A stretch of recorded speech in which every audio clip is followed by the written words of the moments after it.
right, Shazam has now hit theaters worldwide, and I can finally get more specific about what I did and didn't like in this movie. If you haven't seen Shazam yet, bookmark this video, go see the movie, and come back because from here on out, it's full-blown spoilers. Seeing as that my previous Shazam video was mainly positive due to my negatives with the film being spoilers, I figured the best place to start this video would be with those specific spoilerific negatives. The first thing I wanted to touch on is a tried and true DC tradition of grey hulking CGI villains obscured by fire and smoke. The 7 deadly sins are in theory a fun concept, but the execution here almost immediately rubbed me the wrong way. The second they came to life after Sivana steals the eye from the wizard Shazam, I audibly groaned in the theater. Like, give these guys some color or something that can help differentiate them from one another. They reminded me of those Immortals and Monsters from that 2007 TMNT animated movie. Remember that? Chris Evans was there, Sarah Michelle Gellar was there, Kevin Smith was there. Anyway, let's focus up, shall we? I just felt nothing when the sins were on screen, and I think they could have been used far more effectively than what they were. I mean, in the comics they are colored, so why not have them match the colors of the Shazam family, more on them later, and have each member face the sin they themselves have struggled the most with in their lives. This is by far the biggest issue with the movie and isn't so easily washed away by how great the rest of the movie is. I just wish there had been more creativity put into them. My other key issue is with Billy Batson's mom just deciding to dip on Billy.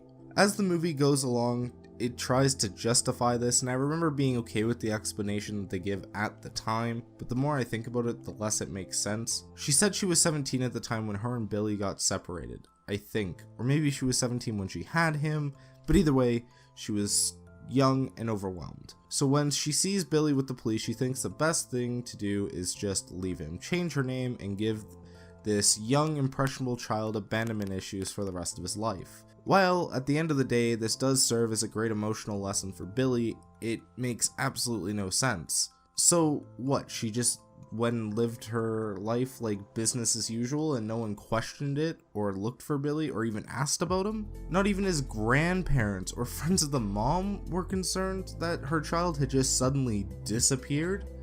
Like I said, this whole scenario does work within the context of Billy's arc, but it is weakened for me because of all of that. It's just stuck in my head and there's nothing I can do about that. That's really it though in the way of negatives, because like I said in my previous video, I did enjoy everything else about this movie, whether it was the character growth Billy goes through, the action, Mark Strong as Dr. Sivana, or when John Glover showed up and the Smallville theme blared in my head because once again he is playing the father of a rich bald supervillain. Oh my god. In all seriousness, that was a great surprise for me, but not really a big deal in the grand scheme of things, unlike the Shazam family. Look, by the time it came around, I knew it was coming, because why else would all of the other foster kids be with Billy during the climax of the film?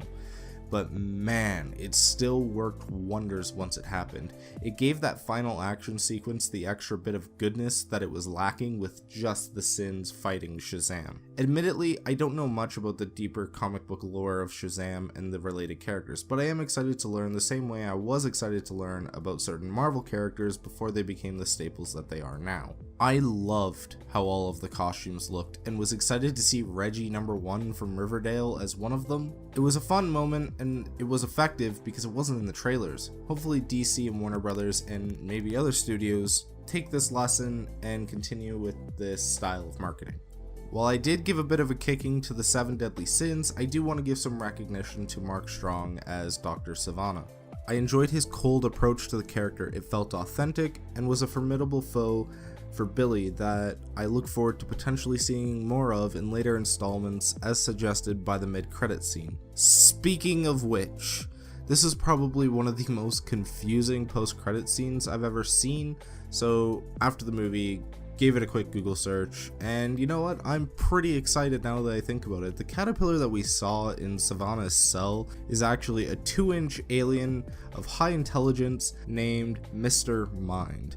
Mind is the leader of the Monster Society of Evil. He can apparently spin silk faster than the eye can see and can wrap up a human in a matter of seconds. Like, oh my god, please give that to me in the next movie. If they don't, then what was the point? I never knew I needed this villain in my life, but I'll let you do your own research on the character because I personally don't want to know a crazy amount going in for when Shazam 2 rolls around, because I would assume that this character is going to have a pretty prominent role in the follow-up film, unless they're doing a Thanos thing and really building this guy up, but I don't see them doing that for just the Shazam franchise, but again, could be wrong.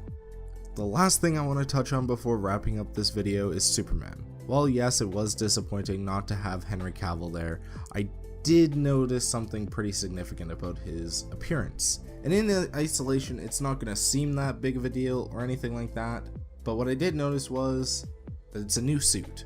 On the waist, there are little bits of red, and like I had said, it's nothing earth-shattering, but it does suggest to me that Warner Brothers might have more in store for the Big Blue Boy Scout than they've let on in recent months.